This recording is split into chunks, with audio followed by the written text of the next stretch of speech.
welcome to the Iconic Women podcast. Thank you, Kadam. I've heard you say that you are not essentially a business person. It has to be envisioned in your mind first. I'm so curious. What do you mean when you say that you use creative principles in business? Taking a risk, it's like I have the belief to not fail. You've designed the crowns for the Miss India pageant. Yami Gautam at that time was wearing the piece. It created a trend. Who's that woman for you? I'm designing for every woman. We're empowering so much more than we were earlier. Absolutely. From Pallavi the child, Pallavi the celebrated designer. I think there are no rules to it, Kadambari.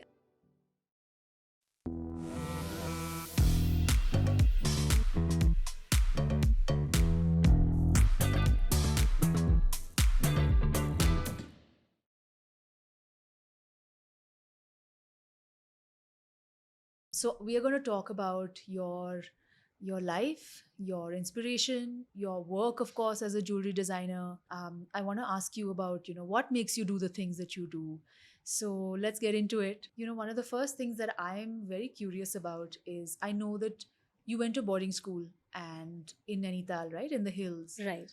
And I know that you have been a child who loved to sketch and to doodle and to, you would carry your sketchbook around the place and, sort of always have your little observations that you drew out. What was that relationship with you and your sketchbooks and kind of from childhood till now, how did that evolve? Yeah, so I studied at Sherwood and say grade 11 and 12 I had art as my main subject, and we had a gorgeous art block, and sketching wasn't just it wasn't just doodling and sketching, it was really my sanctuary. And so actually if I look at it in retrospect, it was a really important time, and being able to sketch real time in the hills, going for nature walks, Yeah. was really a very beautiful experience. Yeah, I think it really was something I carry with me even till date. When I go for a holiday and I'm sitting in a very beautiful place like the Everest Base Camp that I went to, Yes. I would want to take some time out, sit down and just sketch, because just sketching the glaciers or sketching the mountains, sketching the snow, seeing it up close, even if it's not fully there, Yeah. it's in parts. It's those parts that have inspired me, and I keep them. So I have a stack of sketchbooks, Wow. which I've kept together, and it's like every holiday I would make maybe a little album out of it. Even if it's digital here, this gets stacked as my holiday sketchbook. Yeah. So you literally still carry your different kinds of sketchbooks. You carry pens and like Yeah, I mean, colored. You carry watercolor or something like uh, that with you. I actually, just carry my pens and just a sketchbook, just plain white paper. Sketchbooks. I feel like every holiday I go to, I want to I make sure that I carry the sketchbook, because Yeah. that's my inspiration bank. Yeah, my sanctuary. I sort of, it's like that secret. Like people maintain journals. Yes. For me, it's that sketchbook. And is it sometimes in those moments when you've found something really interesting to sketch, or you're just thinking about it while you draw it? Is that when some of the dots start to join and to connect, where you say this might become something that I will work on later Yeah. as a jewelry piece or a larger Absolutely. inspiration? Yes. So, it could be anything. It could be a poem that one hears and it sparks an inspiration.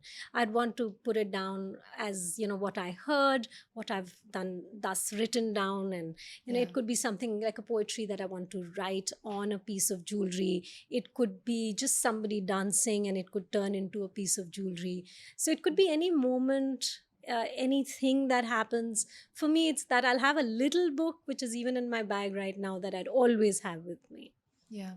And I know that travel is something that's very close to your heart, because when we met the other day, you did talk about going to Everest Base Camp and what that experience was like for you. I know that you connect all of these things, right? It's travel is a part of you, your drawing and your sketching and your art is a part of you, and all of that kind of comes through in the work that you finally put out for the world to see. What is it with you and travel, and how do you look at it as a very very very powerful inspirer in your life? So, travel is a very important part of, like what you're saying, of my inspiration. And I think every travel has transformed me in some way or the other. And it is a very big inspiration in my life. And I think, like, especially when I went to Everest Base Camp for 15 days, that entire walk in the nature is just so beautiful. It's transformative. It's Yeah. you bring back the memories with you. In fact, there's that poetry of Williams Wordsworth, the daffodils, and Yes. like, towards the last paragraph, it's so beautiful, where he actually thinks about the daffodils that were there and what they had really taught him, or what he had seen there. He really didn't know the value of the daffodils that he saw in hundreds, which were just so many of them growing in between that valley. Mhm. So it's when you go back and you reflect upon that beautiful travel that you had, that the learnings come back. Mm. And I think it helps you understand yourself a lot better. It's almost like therapy. So I remember looking at this. We were walking, and you're walking from morning till evening, and you're doing that for days, and it's a steep climb. So every time you look at that mountain, it feels impossible. You're like, maybe I can just Right. not do it. Yes. But the minute you take that next step, Mm. it's very doable. So all you have to really do is take the next step, And the next. and the next, and Mm. it just is so much nicer.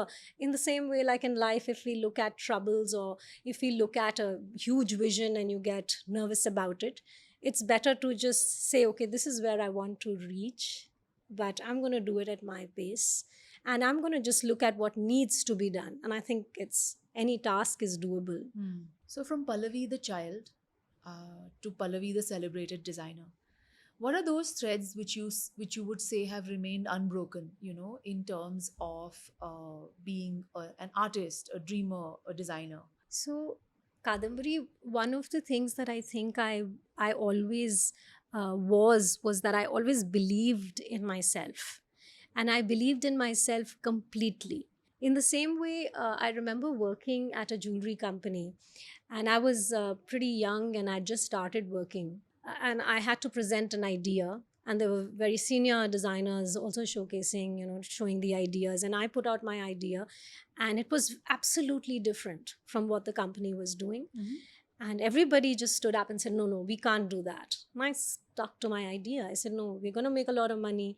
And not just that, this is needed. This is how a young girl is thinking. This is what she'd want. This is what Right. she needs. I know it's a drift from what we do, but I believed in it, and I strongly stood by my idea. And I think there was a refreshing point there. But the fact that I believed in myself really mattered. So the head of the company came and he said, okay, we're going to try this out. And it was a huge success. So I think the important thing here that I felt, which has worked for me really well, is the self-belief. The minute you believe in yourself that I'm going to be able to do this, it changes the entire equation. Mm. So some might think of me as a risk taker, but it's not about, taking a risk. It's like I have the belief to not fail, because I've sort of thought about it. There is an internal belief in it, which makes me pretty certain about, winning or doing or bringing out a new idea with surety. So how are you thinking that through in your mind? Because you're saying that I know that it's going to work, right? There's Hmm. some part of you that's telling you that. Hmm. So I guess one approach would be to say that, okay, I know that if it fails, and maybe that's the worst that can happen. Right. But you're saying, Pallavi, that I know it's going to work. So how are you thinking that process through? So I think there is an internalization and a vision that one has, that you're able to see, what is going to work.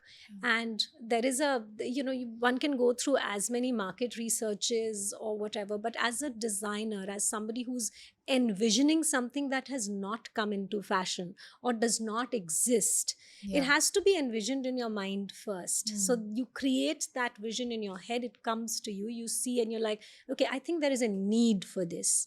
For example, the Wear Your Prayer. you know, Yes. we'll And maybe we're going come to to talk that. about that. Yeah. Absolutely. We'll Yes. come to Yes. that. So I think there's an envisioning of a need. You can actually pretty much see the need in front of you, but the internalization of it is the creative process that happens is actually a, I think, would be a mix of the need that exists and a creative vision that you want to put in that. And I think that's how the industry, or we all move forward. I mean, we could wear the same thing over and over again, we could do the same thing over and over again, but somebody somewhere is thinking about that change Right. in a positive sense. Absolutely. Yes. I've heard you say that you are not essentially a business person. However, Pallavi Foley as a brand is a celebrated jewelry design brand today, right? So there must have been different elements that kind of walked hand in hand in order to make this happen. Because I know that you essentially are a creator, a dreamer, and a designer. But there must be aspects of business that you've mastered in order to make all of this come together so beautifully. Yeah, I mean, this is, I actually started off as a designer, and I still feel like at the core of it, I am a designer, and I am really passionate about design, art, and fashion. It's like something that's a part of me, and it is my first love. But what I have come to understand is that the business part of it is also very important, because all the work that I do, I can bring it out into the world, and I can do whatever it is that I feel needs to be brought out only if the business part also works. So Right. I think both the things are really important. And I mean, if I want to do a Wear Your Prayer piece and I want to bring it out and send some strength, I feel like that piece embodies strength, then I think if I do not manage the business part, I'd never be able to do the creative part. So Right. both function really well together. The more people that, the piece can reach, the better. Yeah. And do you find that the business part comes to you as naturally as perhaps the creative part? I would think so. I Mm. would have, otherwise, I use a lot of principles of creativity in business. And yeah, I mean, I think it comes naturally. Maybe because my father was an entrepreneur. I mean, he Mm. runs his own business till date. So I think a lot of principles were learned earlier on. But yeah, it is really still, that core is still design, and business is to be able to bring all those pieces out Mhm. to people. Yeah. And I'm so curious, what do you mean when you say that you use creative principles in business? So yeah, I mean, I actually I possibly turn the principles around, and if there is a creative way of looking at something, problem solving, I would choose that. Yeah. So yeah, I would simply use a very creative method, and I would even ask my team to think of creative ways of marketing something, or how we would, want to put it out. And I always encourage people to think out of the box. So that becomes, and ideas also come from anywhere. It needn't be just from one person. Yeah. I mean, I think our entire organization is driven towards creativity, Mm. and to be able to think out of the box. And there isn't like a hierarchy. It's all about everybody is equal, and anybody can say and talk about what they believe should be the next collection. We should bring this out. Mm. So I think that really is how I think about business. That there should be a complete, this creativity in everyone. Every single person is very, very creative in different ways, and it's just that, we're boxed into compartments saying, no, you're doing sales, or you're doing Yeah. marketing or finance, but the ideas exist overall. Right. You just allow that to come, from anybody, and you kind of Yeah, allow that to become very collaborative, very therefore. collaborative. I think the more collaborative a process is in Yeah. an organization, the more creative everybody is in the way they work. Mm. So Amazing. Yeah. You speak about bringing design to jewelry, and that made me think, because I think for most of us, design would be an intrinsic part of jewelry, something that you can't kind of take apart from it. But you obviously have a very different, very unique way of looking at jewelry itself. I think when I design, I'm I'm not just looking at that piece of jewelry as it being beautiful and aesthetic. I definitely want to add in more into that piece of jewelry. For example, the Wear Your Prayer collection. Say this is, say, one of the pieces from the collection. Now this Yeah. has the entire Parvati mantra written on it, or a Gayatri mantra written on it. I definitely want to make that piece do more to the wearer. So either it gives you strength, it gives you confidence, it gives you something more that it does to you. What does that piece do to you or to the wearer is what I am interested in. So it's not just about aesthetics, it goes one layer more than aesthetics. Right. So it should be a beautiful piece. Of course, it should be sculptural and gorgeous. When you, even when worn or not worn, kept there, should be a piece that you can admire with the most gorgeous craftsmanship that we have. Mm. But at the same time, what does it do to the wearer? And that question really is, how can it transform the wearer, is really what is my inspiration at a lot of times when I sit down and design. And that's where you weave storytelling into your pieces, into the design, right? Right. And those stories, like for instance, Wear Your Prayer, and this is something that I definitely want to talk to you about, where is that coming from? Because I feel like it's coming from a deeper, more personal space. The fact that you've done Wear Your Prayer as a series, and you were saying that it's something that's transformative, it's something that's strength giving, it's clearly way beyond something that's beautiful and aesthetic and sculptural and all the other words that you've used. So where is that coming from? So it started off with a friend who was really going through a very difficult time. And she had come to me saying that she doesn't want to live anymore. And I was extremely heartbroken and I didn't know what to do. So I went back to, looking at things that give us strength. And I remembered my grandfather telling me about the Gayatri mantra. And I put that in a little egg shape and we carved it out. And it was done in gold and all hand carved with the entire Gayatri mantra, as big as my nail, tiny little piece. And we made it into a pendant and I gifted it to her. And I said, just hold on to it every time you get a negative thought. And, and I said, you must chant the mantra. It's really, really nice. And, I really want you to get out of it. And she was going through a divorce at that time. And, a few months later, today she's very happily married, living in Singapore. And I feel like it did so much for her. It was a piece of jewelry that looked really nice. Nobody else could really say what she was wearing. Right. Because it's so tiny, you really have to come close. But it gave her strength. And I think I'd done, as a designer, what I could do. I felt very, very good about what I had done. And then it just happened organically, Kadambari, that, somebody would tell me, can you make me a Mahamrityunjay? And, so the word spread. And today we have 27 different prayers from across the world. And some that have really touched me. And it started with a friend, but then it was that moment where even whenever I went through something difficult, I realized that there was a prayer. And, just going back to your own culture and understanding it better is lovely. Like having an entire Mahamrityunjay or writing the Hanuman Chalisa, a Parvati mantra or even a Lakshmi mantra. Sometimes, you just want to pray differently. So this entire collection has all the prayers and the entire prayer written on it. So it could be a tiny pendant or a bracelet, but very uniquely styled in a very modern way. So it's three-dimensional forms, a cuboid in which the entire prayer is written and it's worn on your hand. So it's just, how do you take so there was a reason why I created it. There was a need for it. I realized that jewelry that gives you power and strength is doing something more to you internally. And then taking them in very modern forms, clean forms. You were able to read it, but it's just personal to you. So that's the Wear Your Prayer collection. It's very close to my heart.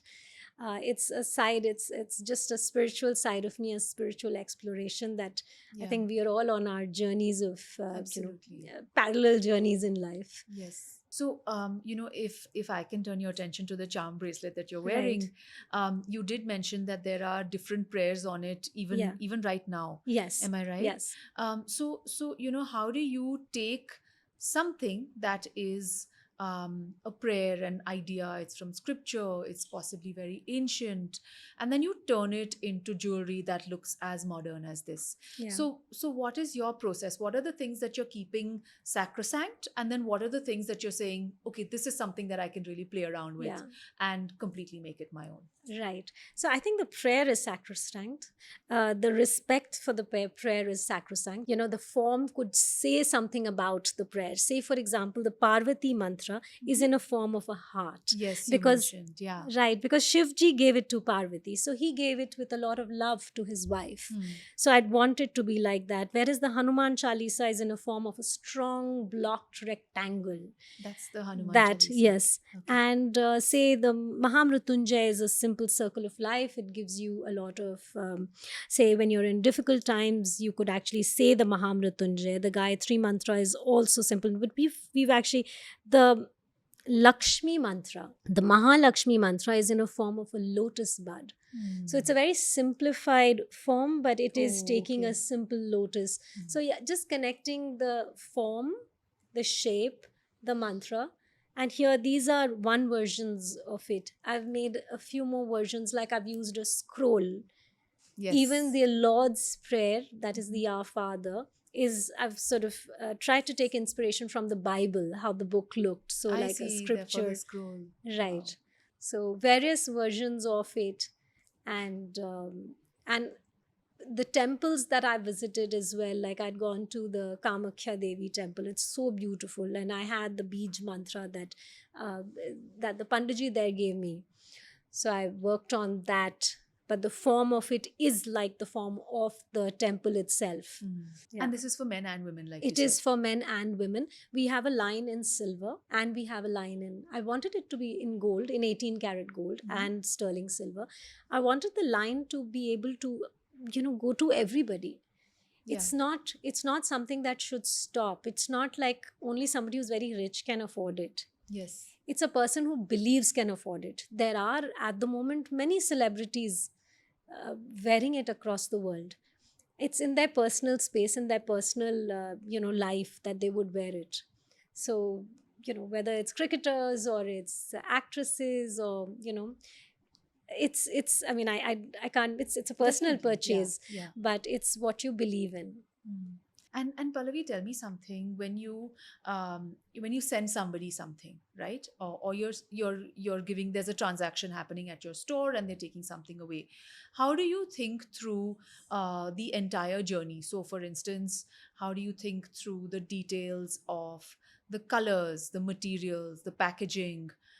What is the unboxing experience when they Yeah. receive it, when it's been shipped to them? Because I'm very sure that for you, that's all a part of the journey. It's not just the course. product. Of course.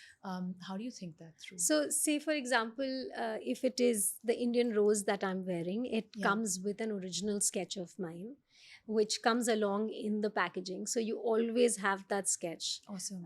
The box is recycled wood that we use, Mhm. but I wanted it to be natural and completely recycled. There's a particular scent that we have that is a part of the packaging.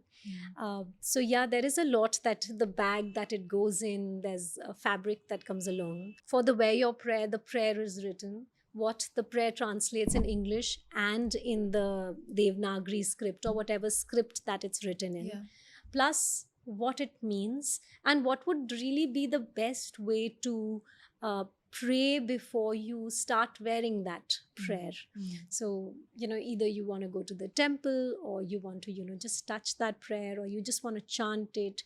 So I think it's just that whole experience, and somebody who gets it should really be able to experience it fully. Because as a designer, I have understood it, but for that concept, for that idea, for that prayer to go to somebody else, the entire experience has to go. Exactly. Yes. Right. It actually comes from the people who've bought it, who've then called me up and asked me these questions. Yes, And yes. that's when it became a process.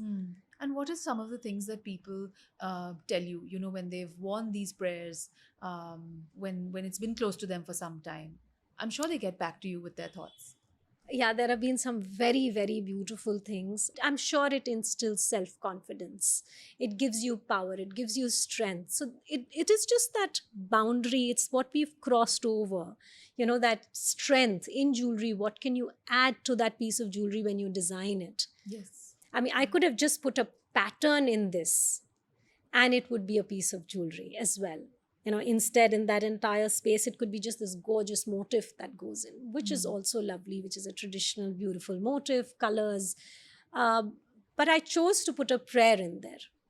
You've designed the crowns for the Miss India pageant. And in those, you seem to really dial up the boldness and the drama and the storytelling. What's that flow like? And do you ever hold back so as not to, say, overwhelm the wearer? Do you have a dramatic calculus that you follow, or do you just go with the flow? That's a lovely question. Very, very nice. And you know, you coming from a design background, I think all of these questions are just so good, you know. Okay. Thanks, Pallavi. No, really, absolutely. And nobody's ever asked me these questions. And, you know, this is exactly the design. This is what we follow when you design. You know, Right, there's a of course. process to it. It's not just coming out of nowhere. I mean, you could envision something, Yeah. but yet there's always a design process that exists. So this crown journey was very, very interesting. What had happened was that the brief had come, and this is a time while I was working with Tanishq when I designed the crowns. And so the brief had come to redefine the crowns, to do something different with the crowns, but they still wanted to follow a very conventional norm. Mhm. You know, the crown, how it's done beautifully, the very Elizabethan crown designs had come as inspirations. What I did was that I went back to the Miss Indias and I spoke to a few Miss Indias. And Oh. I wanted to understand what is the feeling that, you know, what is it that you really feel when you're winning this pageant? Hmm. You know, it could be the Miss World or it could be. So when I was talking to the Miss Indias, one of the things that I understood was that moment when you win the title and you're wearing that crown, there is this nervousness around the crown falling off. What if it's too big? And Yeah. sometimes it is not really stable, so you Mhm. have to really hold it up. Hmm. And that was a very interesting learning point. And I remember one of the Miss Indias telling me that I wish there was a mechanism in it which would hold better and I wouldn't feel Hmm. scared that it would fall. It'd be such an Right. embarrassing moment. Hmm. So there were fears. And then the other thing was that, you know, that came out of this entire understanding and the conversation I had with the Miss Indias was that they wanted it to be very glamorous.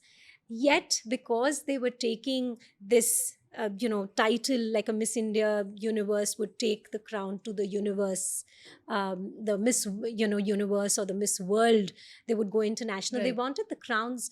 They said, you know, we wish there was something Indian about it. Hmm. And that really, those 3 points, that it should be glamorous, could be really out of, you know, would make her look more beautiful, but iconic crowns. Yeah. So those were the things I really took forward. And in the crown, I added a mechanism where it was tightening. So you could wear it and it had a clasp inside which would naturally hold and tighten. So working with that mechanism was one. The Hmm. second thing was the Miss India Earth. There was a drop, like a little tika, I a remember that. Yes. stylized Hmm. tika that I added to it. It essentially, so if it was Miss India World, you know, it would be taken from, or Miss India Universe, it would, I took inspiration from the orbits Hmm. and added this red stone, which was, you know, an energy stone, but it looked like an orbit, a very stylized version of an orbit. Hmm. And one part of that would fall on the forehead, which would represent a tika. So its tika was again taken from the Maharajas, you know, wishing somebody all the best, you put a tika. Yes. You know, when the Maharajas would go for the war, you put a tika, or you put a tika on anyone, you know, when you're wishing them best Yeah. of luck. Yeah. So it was pretty much like that. And then I taken inspiration. Miss India Earth was taken from the peacock, which is the national bird of India. Hmm. And it had a little drop. So there was something inherently Indian about it, but yet very international. I'm sure that you also work along with the Indian woman, and you know how she is evolving, her lifestyle, her requirements, her needs. They're getting a lot more layered, they're getting a lot more nuanced. She's a lot more self sufficient and independent than she was, say, like a decade or, or 2 decades ago. How do you work with women in order to evolve your jewelry also along with that? Yami Gautam at that time was wearing the piece, and she actually wore it for one of the shows. She wore it with an orange dress, Mm. and she took the flame of the forest, and I'd done a Mang Tika with it. So the flame of the forest, and just with the dress, she wore a Mang Tika, Yeah. and it created a trend. And she wasn't following a trend, she was creating a trend. Right. I think a lot of women, to answer your question, a lot of Indian women today are are moving towards being unapologetic about who they are. And I think that's Absolutely. the transition that is happening Mm. very quickly. So the jewelry has to move along with it. The garments are moving along with it. I think not very far away from how you are styled even today. So you're wearing these beautiful Meenakari roses, and then I think you've, Yeah, being an correct me Indian if I'm rose. wrong, Pallavi, because I might not have the right Please vocabulary, go ahead. but you seem to have reinterpreted Meenakari in a very contemporary fashion, and at the same time you've used, is that polki? It's a polki. That's polki. Right. So you've combined these two, but completely turned it around, and yet you've used craft. So you've used Yeah. something that's from our past and from our Right, tradition, right. and then you made it your own, and then you've worn it with this beautiful red dress. Right. So, absolutely. I'm completely with you there. I think I'm wearing a Western dress with a traditional Indian earring, which has got a polki. But just taking that Meenakari and polki from where it existed, where you could just wear it for a wedding and it was so heavy that you can't wear it anywhere else, to being able to add more color and a striking form to it, I think that is also a movement. But I think the most important thing is that you could be unapologetically yourself, but yet rooted in tradition. Because that's where I think a lot of our strength comes from. We are our culture, we are taking that forward, Yeah. but we're taking some really good parts of it forward. Right. The art, for example, the Meenakari forms, the colors are so vibrant, Mm. and it's done in such an interesting, beautiful, unique way, Yes. which is very close to our culture. There is underneath the Meenakari, because I use a lot of the translucent Meena. Mhm. The translucent, Yes. so it's done with these little glass beads, and then you heat it and it fills that space. The colors are, there's a lot of flexibility on the colors one can use. And therefore, you can still see the base, Right. and you can see the relief on the base or On the the patterns base. on the base. Yeah, right? there are many layers. So as you go inward into a jewelry piece, which I usually go and I zoom into the piece, because that's how I'm trained. My eye is Yeah. trained to see it. But there is a lot of handwork that has gone into it. So when somebody, it's about feeling precious, it's about feeling lovely, it's about feeling like you have the best. And I always want to bring that to the customer. Our craftsmen in jewelry are supremely talented. I have huge respect for them. And when I sit with them, it's, like what we were talking about, it's just, it's like you're sitting in heaven. It's that beautiful. Yeah. It is a mix of various things that come together: technology, art, craftsmanship, that make a piece really unique. Yeah. So when you work with craftsmen, right, Pallavi, and I know that that's an intrinsic part of what you do, and I know that you really, really believe in it. How do you go about that? Is it first the craft, or is it first an area that you're exploring? Like, for instance, you're exploring, say, certain parts of Rajasthan or Banaras or what have you, and from there you come across a craft and you say, this is what I want to work with. How do you go about this? I think there are no rules to it, Kadambari. Inspiration has come from wherever and in different forms. It could come out of a travel, like I was saying, it could come out of poetry. It could be that I'm sitting with the craftsman and he comes up, he's doing a particular thing, and then he says, it could come from the craftsman. Sometimes, I mean, it's pretty often that I see that he'd say, why are you setting it this way? I want to try another technique. Yeah.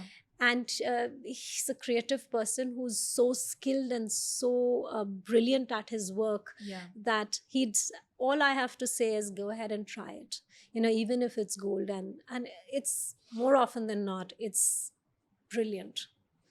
So it could come from wherever. There is no there's no set rule. And I Yeah. think in creativity, one shouldn't set a rule. In Right. design, it's hard to say that this is how an idea will come. You could be sleeping and getting a brilliant idea. You could have a conversation with someone that could Sure. strike a great idea. Yeah. But the important thing is that, do you really believe in that idea enough to take it forward? How connected are you to that idea, and how much good will it really bring to people? Mhm. What you're going to do. Those are the markers, I think, that determine whether that idea is going to see the light, you Yeah. know. And are there specific crafts that you really lean towards? I actually lean towards a lot of handwork. I love meenakari because I personally love color. Mm. And I also so meenakari is definitely polki work. The fact that you're able to carve a lot of it into it, and yet what I do is that it's very hard to create three-dimensional forms and blend that with the traditional work. So I blend the modern what technology can offer, and the traditional meenakari can do, or the traditional crafts can do. Right. So I blend those two together, and that helps me take the craft forward. So I don't want to not work with the crafts, just like, just work with the crafts. Sorry, just work with the crafts in the sense that without taking them forward. Mhm. And I don't want to change the craft either. Yeah. So I want to take the authentic craft and I want to say, okay, as what can I do to it to take it forward? Yes. That's exactly what I do. I don't know if I've been able to explain Of it. course, yeah, I'm right with you.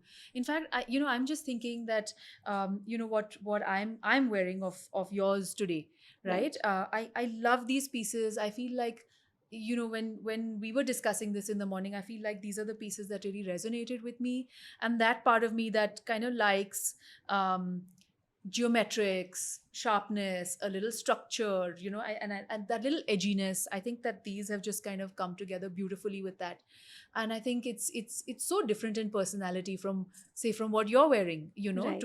to something like this. But it's beautiful that you work with gold and with silver, Right. that you work with languages like this, as well as languages that are a lot more organic, a lot more flowing, Right. a lot more quote unquote feminine. And I think this speaks to a different part of a person. I don't know. Right. But I love this. I love the fact that there is sort of like a nucleus. Yes. I don't know what you call it. And then outside that, there is Yeah. this space. Form that, Yeah. it actually, this was inspired. A lot of very geometric pieces were something that I worked on earlier in my career. I had won this international design competition. It's a jewelry artist competition called the Sobel Design Awards in the US. And I'd done a piece which was very geometric, and it was called Three Space. And it's a large piece, so it was about redefining a bead. The competition, one of the categories was to redefine a bead. So you take a little bead, you drill a hole in it, and then I added just wires around it to give it space. And I realized that the bead itself Yeah. became large. Mm. It's a technical thing in jewelry, but and then I strung it through, and it was called Three Space because it was all about adding space, visual space to a piece, and how Right. do you add that space? Yeah. And this entire collection was actually inspired at that time. I think this very three-dimensional understanding is this geometric part of my inspiration comes from my childhood. My Okay. father was he was constructing these buildings, apartment complexes, which were really high. So he had at some point been doing these, he had turned into a builder and he was doing these projects. And I remember walking up on the 10th story, running up, when the building was being made with no walls. Mm. So that taught me a lot about space and structure and form and open spaces. Mm. And just playing in those buildings without walls I used to run up. I wasn't allowed to run up, and they said, it's so dangerous, you can't be going there. But I just Yeah. loved it. It's just so much fun.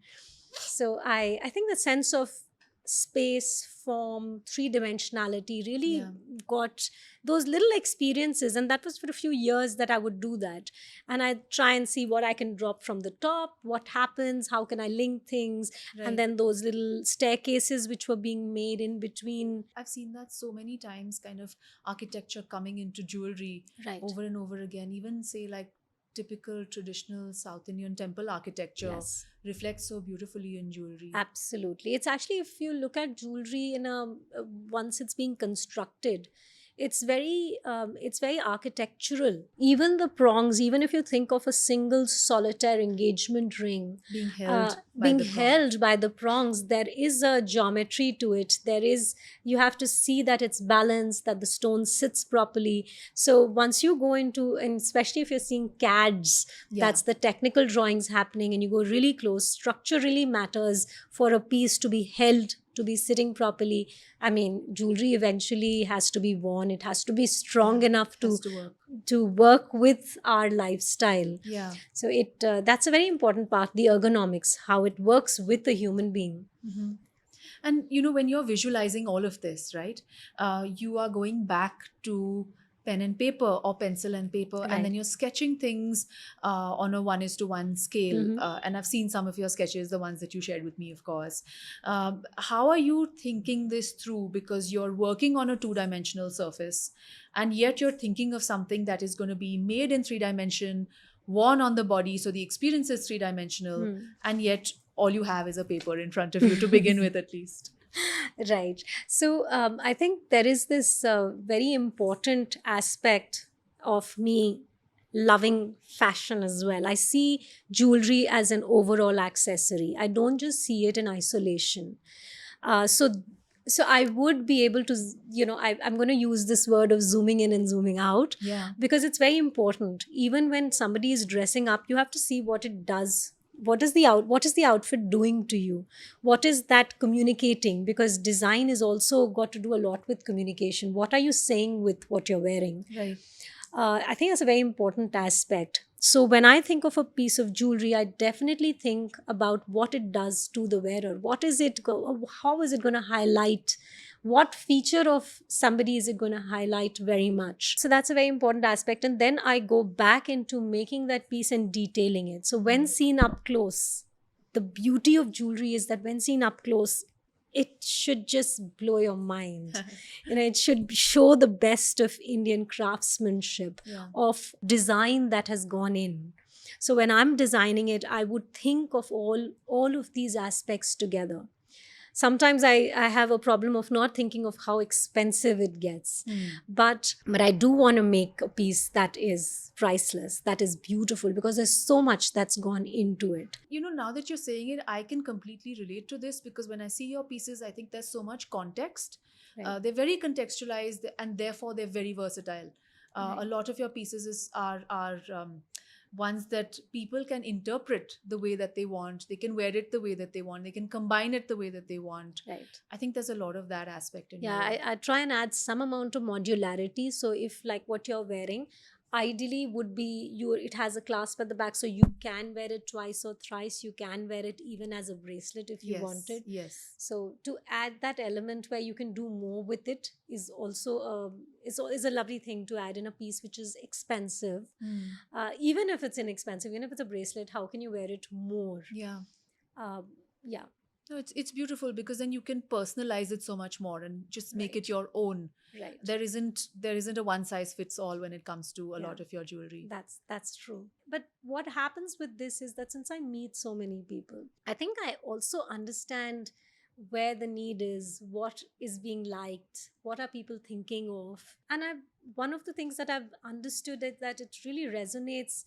I am pretty much the woman, Yeah. of you are like, we are thinking alike. A lot of us are thinking of the same changes we'd like in our society. We know what we want to take forward, what we don't. Right. And the conversations are pretty similar. Yeah, I understand. I think especially now there's a lot of alignment in terms of, like you very rightly said, what we want to take forward and what we want to leave behind. Right. Yeah, and there's a Right. lot of thought around that. Yes. And I can imagine that you are working with people who are very conscious of whether that reflects in their choices every day, or not, and how can they make their, say, fashion or jewelry or anything, just work with them a little bit more and work with how they have evolved. Right, right. I mean, what is that communication? Say, for example, if I was gifting my daughter something, what is it that I'd want to give her that would go beyond, just a piece of jewelry, and give her the confidence, the understanding that, she can achieve anything. Yeah, So I think we're empowering so much more than we were earlier. absolutely. Yes. You have won something like, if I'm not wrong, 40 design awards and accolades, both from India and internationally. But my question to you, Pallavi, is what does it take to, kind of consistently be making pieces like this? How are you thinking? How are you thinking about it? Yeah. So I think there are two important aspects to this. One is that since I work with a woman very much, how much am I transforming in that woman, to that woman? What kind of transformation am I bringing through the jewelry that I'm designing? One is that. And the second is, um, how far am I able to push the envelope of innovation and invention in the category of jewelry design? So, those are the two very important levers, I would say, that are needed to create a piece that is truly distinctive.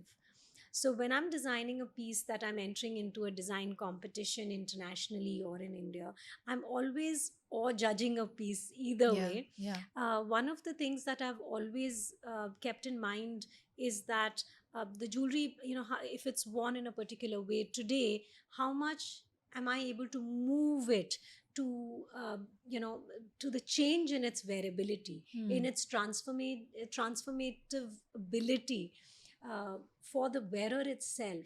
If it is a waistline and a woman wants to make it, if I want to make it a little thinner, what can I do to that piece of jewelry? What am I doing to the craft? How far am I able to take the beautiful crafts of India forward? How am I thinking three dimensionality? What tools do I have today with me, the crafts, the technology, and how am I able to utilize all of that effectively, my own design sensibility, the creativity to take that piece much ahead in time? So what is it really doing when somebody looks at that piece? How do you change a piece to becoming a wow piece? Knowing what I know of your work, I feel like you really, really put the user and the woman at the center of that. So I can imagine that I'm just putting words in your mouth, Pallavi. Please tell me if I'm wrong, but that you are also putting her uh, and her experience of wearing the jewelry right at the center, and that it kind of evolves from there. How do I want her to feel? How do I want her to experience this? How do I want her to feel the transformative power of what my jewelry can do for her? Right. Right. No, absolutely. I do want her, when I think of the woman, I do. It's very important that when I'm designing and conceptualizing a piece of jewelry, uh, it is the woman in the center. I have to envision what she looks like, what she feels. Hmm. Uh, is it empowering her a lot more? But just imagine a simple dress that, we all would maybe go buy a simple LBD, a little black dress, and everyone's worn it at some point or the other, or we wear it pretty often. um, and the only thing that, that same dress with mass production is, so many people are wearing it. The only thing that really brings that piece or makes it individually yours or makes you stand out is your piece of jewelry that can transform that outfit. We've described her so much today. We've talked about her. I know she's front and center of everything that you do. But if you had to kind of distill it down, who would you say is that Pallavi Foley woman? Who would you say is that woman that you're designing for? I think I'm designing for every woman. I wouldn't want to say that I'm not designing for A or B. I'm designing for every woman. And I think every woman in her holds that unapologetic, being unapologetically yourself. So I think I'm designing for that part of the woman. And, she's fearless about who she is, and she's unapologetic about going out and being who she is. She's confident about her own style, about herself. and she carries her culture with her. She's not forgetting her culture. She carries her culture with her, and I think that is the woman I'm designing for. So we were talking about the little black dress and how a jewelry piece can really transform the outfit. So at one of my shows which I'd done, Alia Bhatt was the showstopper, and she was wearing a little black dress, because the entire show was about how you can carry off a simple outfit and transform it with the jewelry that you wear. And she chose, I'd shown her a lot of pieces, and she said, no, I'm just going to go with one earring. I'm going to wear just that. Who's that woman for you? Who is the woman who you would say inspires you and, kind of gives you some of the ideas that you have, and, someone who you think back to and think, how would she have done it? How would she have thought through something? If I was to think about the one woman who inspires me, and in the space of fashion, definitely is Coco Chanel. Yes. I think she's a real inspiration, and her creativity and her entrepreneurial venture of starting her own brand uh, is very inspirational to me. I also feel like she is I think I've grown up seeing her work, reading about her a lot. Yeah. In fact, at design school, I'd also done a project around Coco Chanel Okay. and her hats, and I always wanted to design hats. And that's how she started, right? She That's started how as a she hat maker, started, and yeah. then it And became the fashion. hats were very ornate, and they had silk flowers, and they were Yes. really big. And she just took away, Changed it she completely. removed. Yeah. Yeah, she removed a lot, eliminated a lot of stuff from the hats and made them simple, Yeah. really smart hats. And I think she is pretty much how the unapologeticness is also very Coco Chanel. She had her hair cut short. Yes. She at a time where women didn't really cut their hair short. Yeah. She was herself. She was just to wear a lot of clothes, and which a man would wear, pants to go hunting, Yes. fishing, And riding. I think she made riding popular and even possible for women at the time. Yes, and she wore pants. And I think the whole thing about making women break away from the corsets, Yes. and designing the little black dress and using jersey material itself was really nice. And she used to wear a lot of costume jewelry. She would Oh, is it? yeah, she would didn't know that. highlight it with a lot of pearls, and wear a lot of costume jewelry. And she was unapologetic about being who she was. She in fact really liked the fact that her face was, I think somewhere I read this, and I remember having it even in my earlier research and document that I did on Coco Chanel, was that she liked the fact that she had an original face. And she said that was her power. She was like, I am me, and I don't look like anyone else. And that's so important. Yeah. Where we are all trying to look perfect, she was okay with her imperfections. She just kind of changed so much for women, for the way they live their lives, for how they felt every day, in terms of, now they could just dress so much simpler, and yet it was super, super chic. All those layers were gone. The corsets, like you said, were gone. The hats were not complicated and just kind of ornate anymore. And so I think, I'm sure women felt completely different in that versus this, it'll be really fun to try and transform you into Coco Chanel, because of course that's what we do on this platform. And I'm going to try, Pallavi, to include some of your pieces into Coco Chanel's look. Let's try that, because that would be lovely. Yeah, we see the pearls, but we let's see if Pallavi Foley can also sort of come in and then sort of become Coco Chanel. Fabulous. Yeah, let's try it Yes, out. let's go for it. Yeah.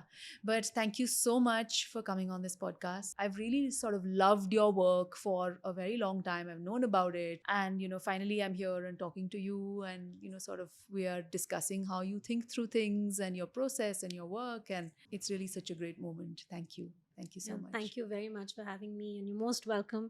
And it's such a beautiful space that you've created here. The questions, all of it is so soulful. I've really enjoyed being here. Thank you. Awesome.